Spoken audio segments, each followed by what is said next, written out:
how do I ensure the meaning I experience is self-determined? Well, you can't, because there's an arbitrary element to existence. So it is going to be squandered to some degree by fortune. But that's not the point. What are you going to do? Just sit back on your laurels and wait for things to roll over you?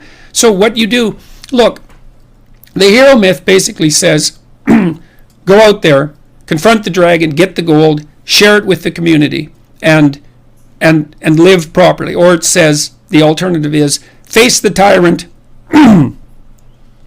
enter the desert as a consequence because everything falls apart, recast structure, find the promised land. Those are the two elements to the hero myth. And that's divine. It's the closest thing to divine that we know. You might say, well, what happens if you follow the divine path? And the answer might be, well, everything turns out perfectly because God is on your side. It's like, no. That isn't what happens, because things don't turn out perfectly. It's your best bet. It's your best strategy, right? That's the thing. And, dragons wouldn't be dragons if they couldn't eat you.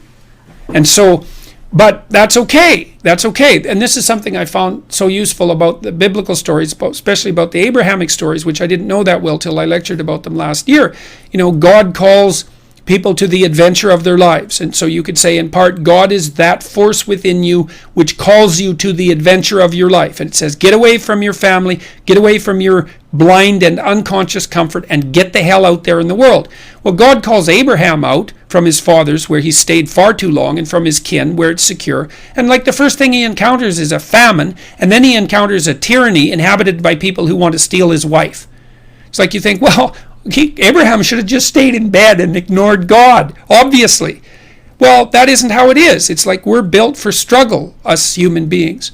You're not after the bubbles of bliss that Dostoevsky described in Notes from Underground. We're built to contend with the world. We're built to contend with reality. You want a challenge.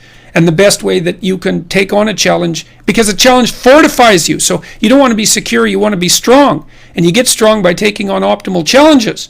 And so you lay out your destiny in the world, and you take the slings and arrows of fate, and you make yourself stronger while you're doing so. And you might fail, and fortune might do you in, but it's your best bet.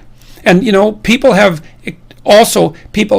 extracted unbelievable successes out of catastrophic failures.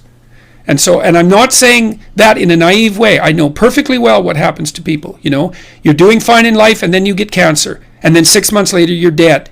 And all the heroism in the world isn't going to save you at that point. But that's not the point. That's not the point. Life is bounded by mortality. But that doesn't mean that you don't get out there and contend. And you develop by contending, and you minimize the net amount of suffering in the world. And that's something, man. That's something to do. So it beats laying in your basement and getting bitter and then doing the terrible things that bitter people do. So you can't ensure that the meaning you experience is self-determined, but you can play your role to the best of your ability, and that will be good enough. And that will be good enough. That meaning, the meaning that you'll find in that, I believe, is sufficient to be sustaining, and perhaps even sustaining through the flood. So it isn't that you can avoid catastrophe, it's that you can prepare yourself to deal with it honorably when it arrives. That's what you've got.